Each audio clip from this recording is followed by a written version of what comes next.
Good morning internet, and welcome to episode 33 of Kent Walks. It's 7 in the morning and I've come to do a little walk around Knole Park. It's a fairly damp, dewy morning, so not sure the deer are going to be too keen on getting up, but we'll see what we can find. We've parked at One Tree Hill and we're going to head across to Knole House, do a circuit of Knole House, and then sort of return back on a parallel track. It's about 4.7 miles, so let's see if we can find some deer. From the car park at One Tree Hill, head south down the road. Locate and follow the footpath to the right of the driveway gate at Shepherd's Mead. Dogleg right, then left across the bridleway to enter a field with horse jumps. Follow the marked route through the equine obstacles into a wood before emerging at St Julian Road. Cross straight over through the gate to enter the deer park at Knole. At the concrete roadway, turn left along Chestnut Walk. At the end, turn hard right and either continue following concrete, or you can flank it slightly by using the woodland path just off to the left. When you reach the open, the walled Knole House should be visible to you half left. Veer left to follow the wall around near to the front of the house. Before the car park, gently sweep left on an asphalt path that drops into the valley and cross the driveway to sweep around towards the front left corner of the house and walk alongside its north edge. Follow the marked path through the golf course to pick up a tarmac estate road. Follow this to pass a duck pond and keeper's cottage, and follow your nose to a gate allowing you to exit the park. Cross straight over and follow Forkwood Road. At the T-junction, turn right back to the car park.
It's a little bit foggy this morning.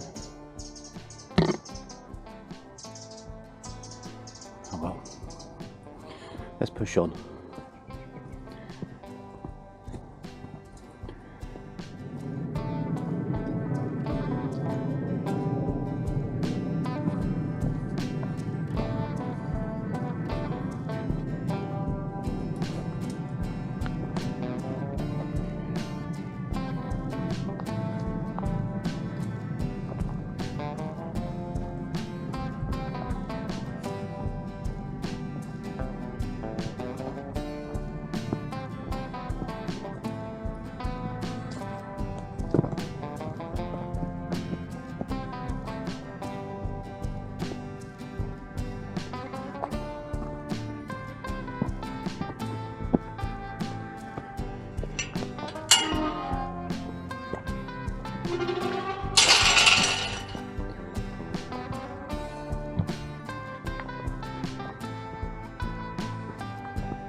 So we're in Knole Park, and I have seen deers up and about, and heard crashing in trees. So there's a deer, a couple of deer over there. Oh, 3 I can see. Oh wow.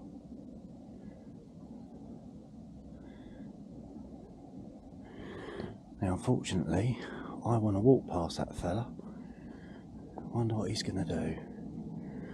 Is he going to disappear? He's going to ignore us. I'm guessing because of Knole House, they are actually... Oh, look at him trying to get the branches down. Wow.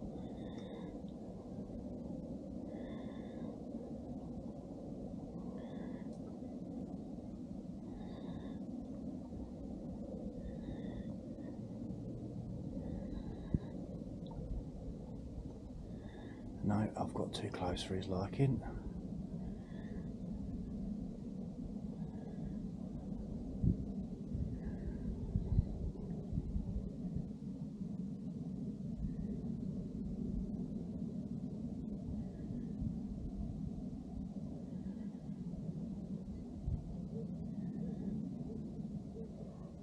Well, that's not a bad start.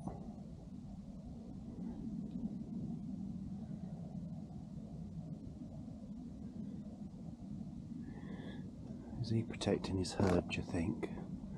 Because there are females over the back. If he's going to let me get a little bit closer.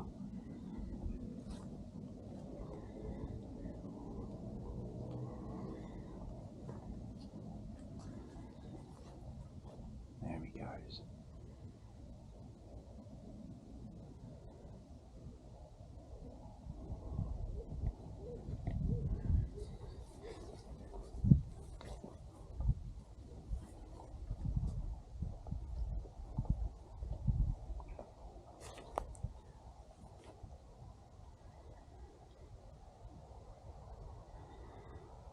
Absolutely magnificent. Well, he's not big, but he's definitely beautiful. Another one over there, look. 3 males.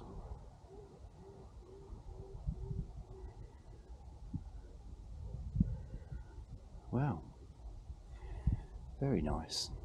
That's what we came here for.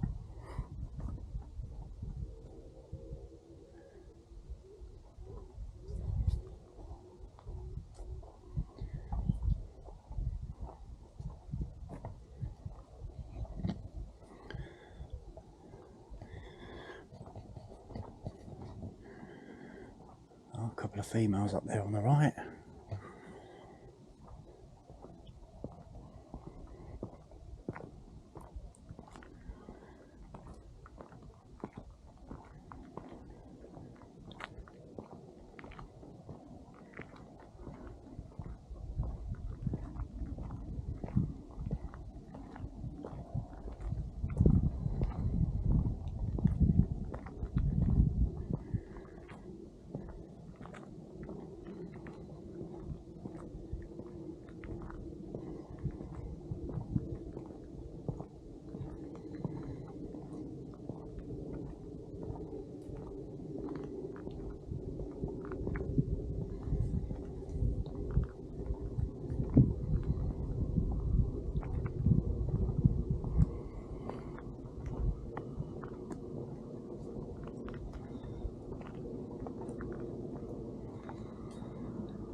So this path here is part of the Green Sand Way, and internally to Knole Park it's known as Chestnut Walk because it's obviously lined with chestnut trees.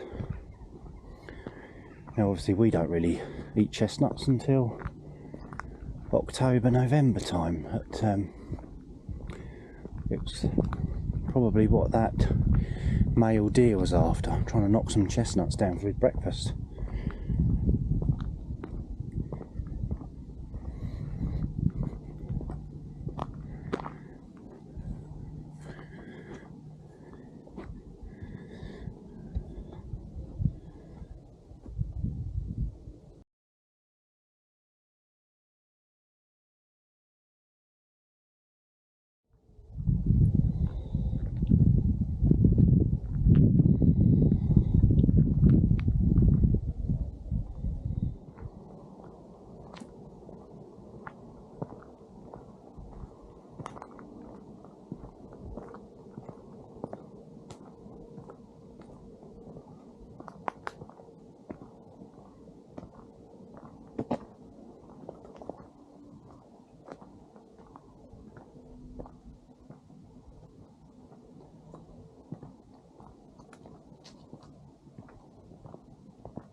Stairs ahead.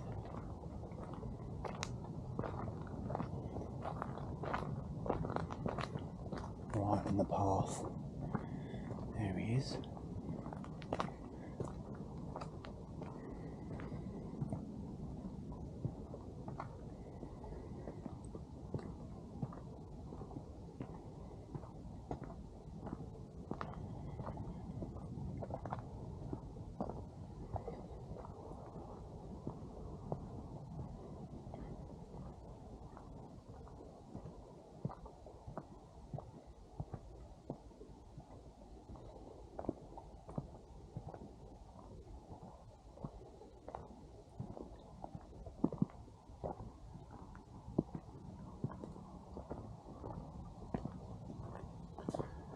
And I spooked.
Okay, so I'm literally going to read straight off the National Trust website, because at the moment they own it and run it, look after it. So here goes.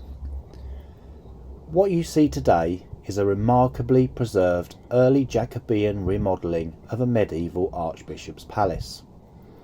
From an even older manor house, it was built and extended by the archbishops of Canterbury after 1456. During the Tudor dynasty, it became a royal residence when Henry VIII hunted here and found it to be a good home for his daughter, later to become Mary I, during his divorce from her mother, Catherine of Aragon. Elizabeth I is also said to have visited. From 1603, Thomas Sackville made Knole the aristocratic treasure house for the Sackville family, who were prominent and influential in court circles. Knole's showrooms were designed to impress visitors and to display the family's wealth and status. Over more than 400 years, his descendants rebuilt and then furnished Knole in 3 further bursts of activity.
Frances Cranfield, Countess of Dorset, and Richard Sackville, 5th Earl of Dorset, were married in 1637.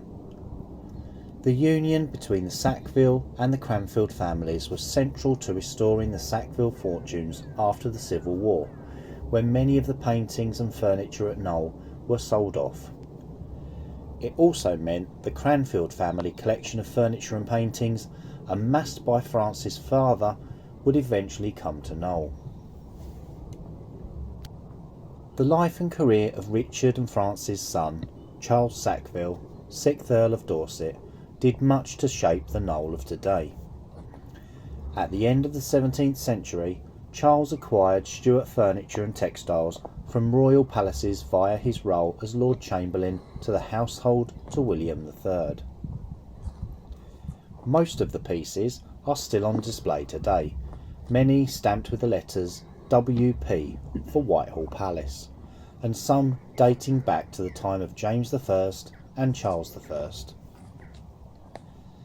Despite such riches, Charles managed a virtually bankrupt Knole, a situation that was rectified by his son Lionel through a series of successful public appointments, including becoming the first Duke of Dorset in 1720.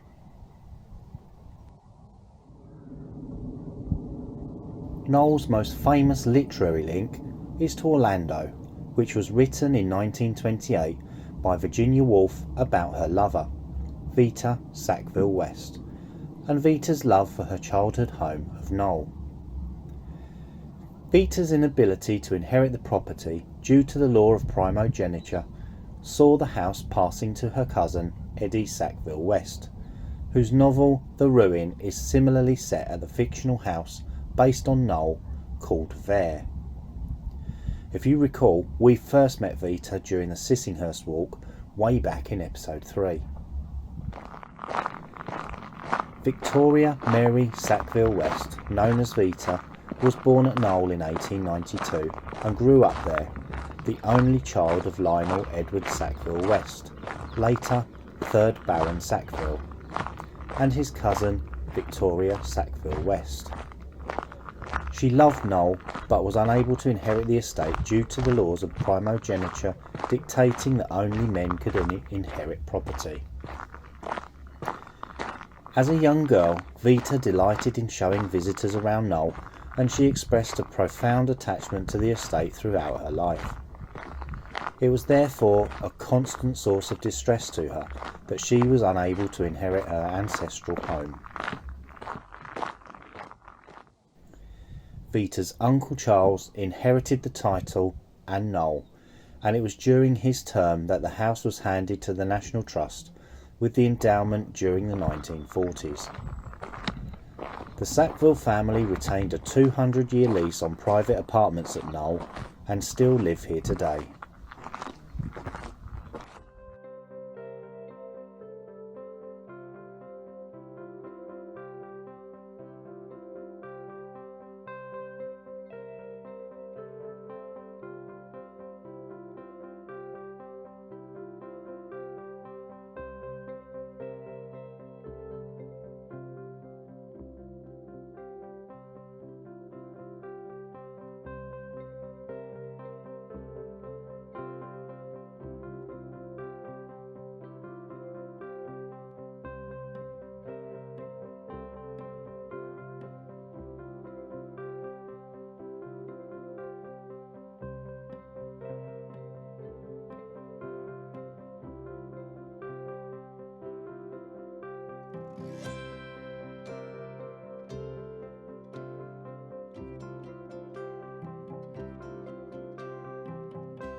Right, well that's it for this video.